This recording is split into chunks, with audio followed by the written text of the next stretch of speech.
What's up, Buckeye Nation? The fat lady has not sang just yet. No offense to your mom, but the fat lady did not sing. The Buckeye season is still alive. For the time being, the Buckeyes have made the playoff. What a great turn of events. We thought this would be the case somewhat after Friday night and Utah taking apart USC. The Buckeyes get at least a chance for redemption. If nothing else, a feeling of a little more relevancy for the next month. So how about it, guys? That's a lot to look forward to. Continue to help us grow this channel here for Buckeye coverage. Subscribe right here on our YouTube channel if you would like more Buckeye playoff coverage all throughout this month, and then reaction to whatever happens in those games. So the playoff rankings are out. And of course, you know the rankings. There was some debate 3 and 4 that I honestly thought and was hoping for us to get our immediate rematch. And we slide into that 3 spot to play that team up north. And what an epic immediate rematch that would have been. Immediate for the Buckeyes, not for the Wolverines. I honestly thought that the committee made its choice earlier when you could see they weren't real impressed with TCU while they were winning. Then they pull a loss, right? And a loss in the last week of the season. I know, though, it is hard to beat a team twice, et cetera, but TCU had a lot of close wins. So I really thought that they would do an immediate rematch, and thinking TCU is probably the easiest of the 4 matchups for Georgia, and they have earned that right to get the best matchup, judged by their play this year. So I was really hoping and thinking that Ohio State would be number 3, but I also understand a point. Hey, you can't just TCU did what they took a chance, right? And they played a top 10 team down to overtime, right? They took a chance. Ohio State was at home. Last time we saw Ohio State, they didn't look very good. So I understand where the committee is coming from. Let me know what you would have done with your top 4. Drop in the comments below how you would have unrolled them 1 through 4. So, of course, the biggest thing here, no immediate rematch. That is what I am most sad about. I wanted the immediate rematch because, one, that's the only guarantee that you get to see that team up north again. There's a lot riding on that. You lose twice in 1 year, right? If you guys didn't like him then, I don't know how you feel. That would be really hard public opinion over him at 2 losses to that team up north in 1 year. But the chance at redemption to get them back for what they did on our field, et cetera, that would just be would that be the biggest matchup in the history of the game? It's not the game, but again, it is the game. Would that be bigger than 2006? And the other thing is not only the rematch less likely because, Georgia looks so dominant. What are Ohio State's chances to beat them? I don't know. But the other thing is, I don't think it's a given that Michigan beats TCU. Now, can they? Will they be favored? Probably. But,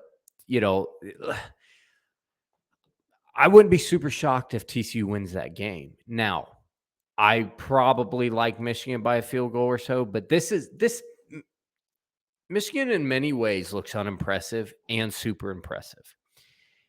You look at what they do and you look at their athletes, besides Blake Corum, which is no longer with the team, it just didn't look that impressive. Donovan Edwards' big runs against the Buckeyes, I could have got 30 yards on some of those runs. Wide open lanes.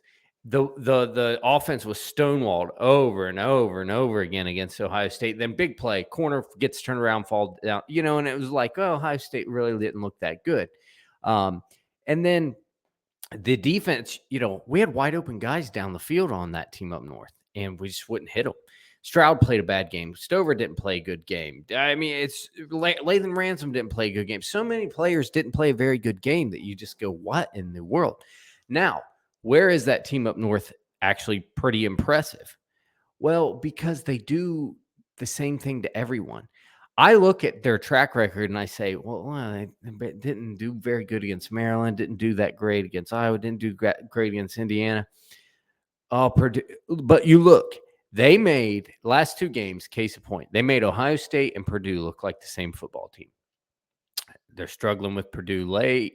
Third quarter, Purdue's making a little run. Was it second quarter? It was like 13-14. Just struggle along, control the game, don't do anything stupid, control the game, don't do anything stupid, play decent defense, don't do anything stupid, break them late. It's the exact same thing. That game was 23-20 going into the fourth quarter against Ohio State. Michigan wins that game by 22. Same thing with Purdue. Same thing they've done to everyone, right? I think they were up by one score going into the fourth quarter against Indiana. It's just so it's kind of like Floyd Mayweather. It's not that exciting to watch him fight, but he makes every single opponent look the same. So in some ways, I am not impressed by them. In some ways, I'm really impressed by them. I don't like that style of football, though. That style of football of, hey, play as little of football as possible, just bleed the clock all the way out. I don't love it. Ohio State, obviously, I would look at TCU as like a poor man's Ohio State as far as the speed and the talent. And that is going to be, we're going to see who wins that out in that game. All right. So no immediate rematch. Bad news first. The Buckeyes drawing Georgia. The bad news first. All right. Ohio State, let's face it. And I'm in some ways down on this team. Not just because of that team up north game. I think that showed what was always there. They never looked dominant against a decent opponent. Notre Dame struggled. Penn State struggled. Maryland struggled. Iowa struggled for a whole half. I mean, it was just over and over and over. There's not one game against a decent opponent I can point to and go, see, that's the team at the peak. If that team plays Georgia, look out. So that's the bad news. The other news is, although Georgia has looked not so great some games, you're not going to get look, throw that out the window. Teams are going to peak, or at least close to peak in the playoffs. Georgia's not going to come out and give you the Missouri performance, the Kent State performance. They're not going to come the Georgia Tech first half performance. They're not going to do that in a playoff. So get that out of your head now. Georgia's looked great. They just dominated LSU. They do what they do to people. They manhandled Tennessee, et cetera, et cetera. They've looked really good for the majority of the year. Ohio State doesn't show me anything on what they've already accomplished that say the Buckeyes have much of a shot. Now, that is the bad news. Good news is the Buckeyes are playing with house money here, right?